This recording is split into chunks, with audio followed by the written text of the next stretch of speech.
Levez vos yeux en haut. Le lex du chrétien, 5 mai. Mon fils, ne méprise pas la correction de l'Éternel, et ne t'effraie point de ses châtiments. Proverbe 3, 11. Ne te laisse pas décourager. Ne te laisse pas aller à la colère, mais que la raison intelligente contrôle tes actions. Demande-toi quel bien résulterait de l'impatience. Seul l'ennemi serait satisfait, et l'opinion de ceux qui pensent du mal de toi serait confirmée.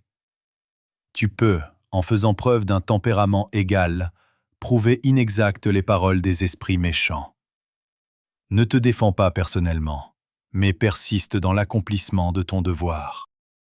Que Dieu t'aide, mon fils, Edson, à accomplir une œuvre sûre pour l'éternité. Il s'agit de ton travail. Personne ne peut le faire à ta place. Confie-toi entièrement en Dieu. Notre Père céleste tient compte de tes manques. Je suis reconnaissante du fait qu'il connaît toutes nos faiblesses et toutes nos tentations. Il sait comment nous montrer sa compassion et nous fortifier si nous avons recours à lui, la forteresse. Lorsque ta foi est mise à l'épreuve, ne deviens pas téméraire. Contente-toi d'attendre et de soumettre calmement ton jugement, ta volonté, tes désirs, et sois prêt à te laisser conduire.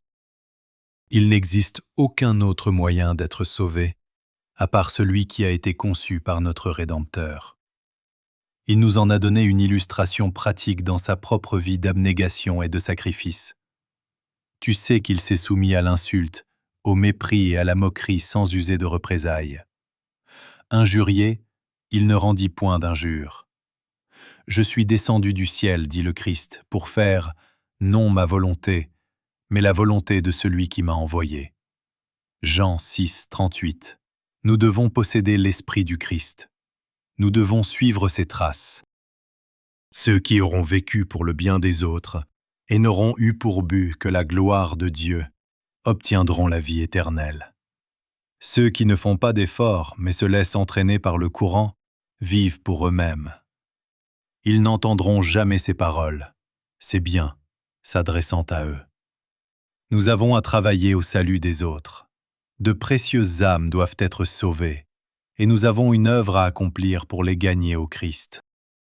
Souviens-toi que les difficultés et les épreuves font partie intégrante du legs chrétien.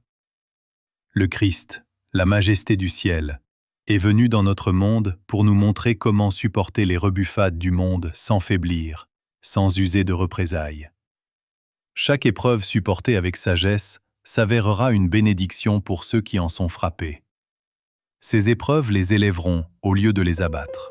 Ceux qui cherchent continuellement à éviter les endroits durs et rocailleux, mais s'efforcent de trouver un chemin plus facile, se verront constamment accablés par la déception et l'adversité.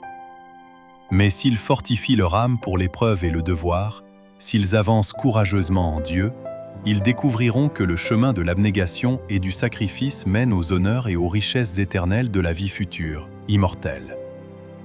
Prie beaucoup, exerce une foi vivante, et tu chanteras sûrement l'hymne de victoire.